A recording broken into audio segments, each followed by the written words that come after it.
All right, so here's a quick tutorial on how to animate using symbols and as well as creating motion tweens and the bone tool. So I'm going to start this off pretty basic shapes for an animal. In this animal, we're going to create a cat. So I'm using the oval tool and I have black selected here. For the fill color, the stroke color is turned off. You can click on it and turn it off by clicking this right here. But I do need that fill color and it's just going to be black. The color doesn't really matter in this case, but just having the fill and no stroke will be useful later. So I'm going to start off with a body. And what I'm going to do is take this shape and right click on it and convert to symbol.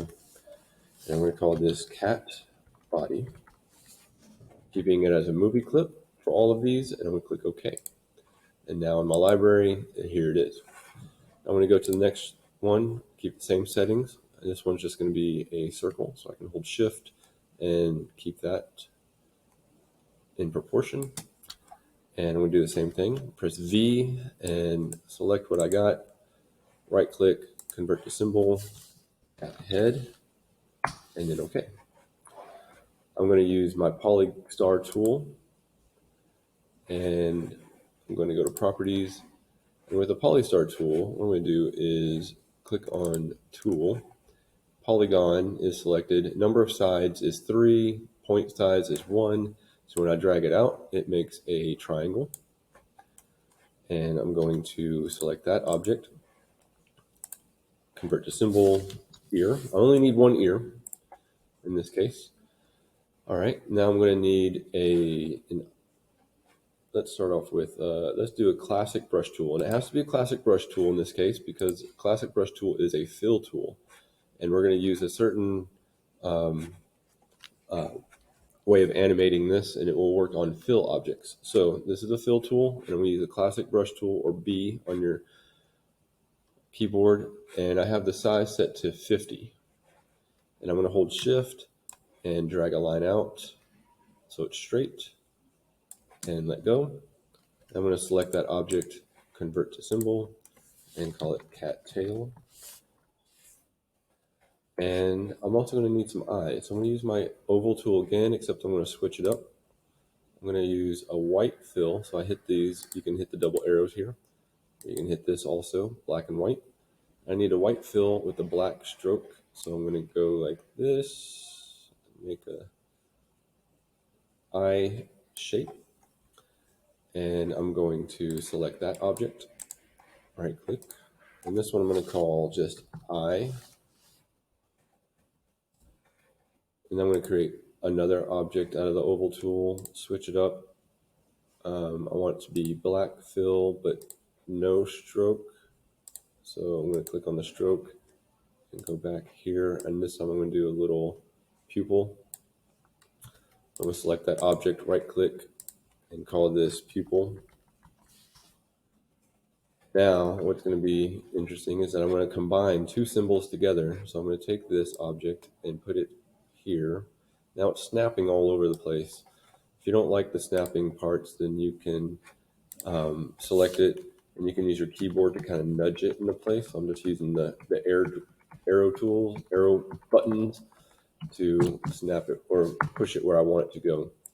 Now both of them are together. I'm going to select both of them. So it highlighted both of these. Both of them are already symbols, you know, because of the blue squares and outline around them.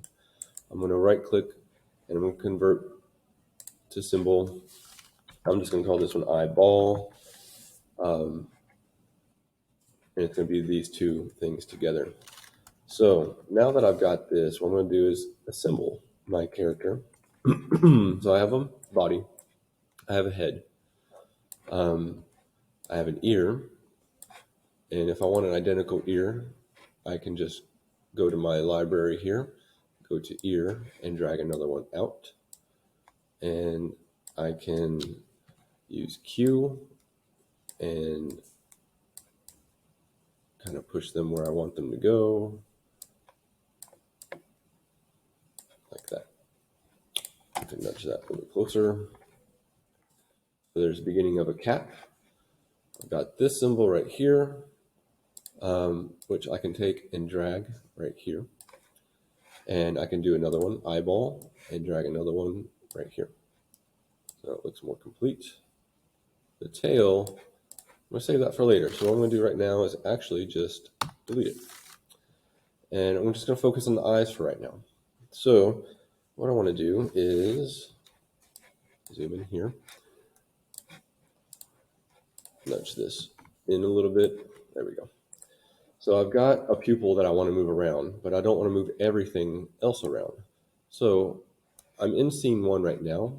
This is my eyeball symbol that I have highlighted. I'm going to double click on that. Now I'm in scene 1 inside the eyeball symbol. Eyeball symbol is made up of 2 parts. I only want to control the pupil right now. So I'm going to double click on the pupil. Now I'm on the timeline for just the pupil. So this right here is just applying to the pupil right here. So I'm going to go to 2 seconds and I'm going to hit F5 to open it up, or you can also go to insert frame. And so I'm going to go take this back to frame 1. And there's a couple different ways I can manipulate this eyeball. I can create keyframes and do different placements of the eyeball or the pupil like this. So I can go here on frame 12, hit F6, move it here, move it further down, hit F6, move it here, move it further down, hit F6, and go back down to the bottom. Now it will bounce around like that. And only one eyeball is moving right now, and that's okay. We'll see why later. Now with that moving, I can make it smoother, and I can go to create classic tween. And it'll say, yes, do you want to make a tween out of that? Sure. And so now it will smoothly move from one point to another. So each one of these, I would have to go through and create another tween for it. And so now it's going from there to there. And I can do the same thing right here. And so now it bounces from place to place to place. That's one way of doing it, and that works. It's fine. I'm going to Control Z out of that and take it back to just my one frame here. Another thing I can do is right-click here and create motion tween. Well, you want to create a tween? Yes. So now I've got a tween for my motion tween, and what I can do now is just go here, move this over here, creates a path, zoom in here, move this, go here, move this. I like this because it leaves a path for where you've been, and it makes it easy to go back to where you started. So I can go right back to here. So now the eye does this thing. Okay, only one eye is moving, and that's fine. So I'm going to go back to eyeball or back to my scene 1, and nothing's animated here. So what I'm going to do is open this up to 2 seconds. I'm going to hit F5. I'm not doing any animating on this line at all. Everything is done within the symbols. Now nothing shows up right now at all, but if I go to Control Enter and preview, you see the eyes move together in sync because they're the same symbol, and it's going to duplicate those motions on other symbols. If I wanted one of the eyeballs or one of the pupils to do something separately, I would have to signify that this is a separate symbol and they could be moving asynchronously in different directions. So that's one part there. Let's go into adding our second part. And this is layer 2. I'm going to call this one cat tail. And I'm going to move it underneath layer 1, which is my cat body. And on my cat tail layer, what I'm going to do is bring over my cat tail symbol. I'm going to drag it and drop it right here. Now I want to animate this, but using bones. So I'm going to double click into this symbol. So now I'm in scene 1, my cat tail, and I'm going to do this for 2 seconds. F5 on 2 seconds. And I'm going to use my bone tool. And if you don't have your bone tool showing, then it's probably hiding in here. You have to click these three dots, find it here, and drag it to your toolbar. So that's what I want to use, is this one. I'm going to click, drag, and let go. Click, drag, let go, and continue this several joints in this tail. The more joints, the more flexible it's going to be. Now I'm done with the joints, and I want to move this tail. So when I created those bones, it created what's known as an armature here, and this is where you're going to be animating this tail. So I can move this along the line, select it with my selection tool, grab one of these joints and bend it. And it's going to move from one to the other. I'm going to undo that.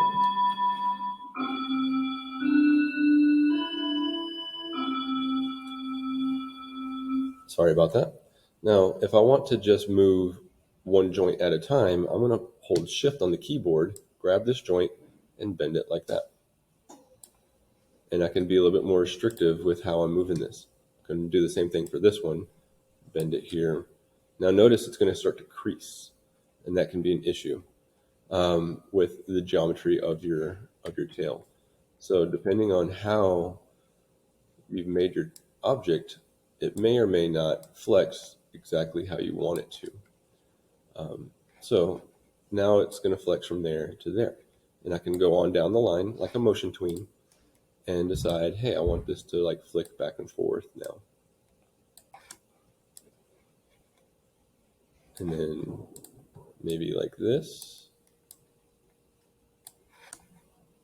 And then right here, I want to go back to its resting position. So I'm going to click here and copy frames, go to the end, paste frames, and now it's going to go back. It did not create the tween though, so I'm going to undo that move that I just did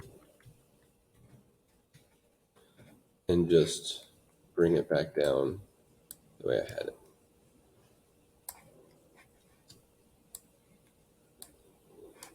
So there. Now it's kind of disconnected from the body, so I'm going to take this whole thing and move it over later. So it moves here. That last one. Go back to scene one. I'm going to move this in its right place. Nothing happens here. Nothing's animated on this layer on scene one. But if I go to Control Enter, you can see that it starts to flex and does its thing. So that's what we're going to be working on today. A few different ways of animating within symbols, with motion tweens, as well as with the bone tool.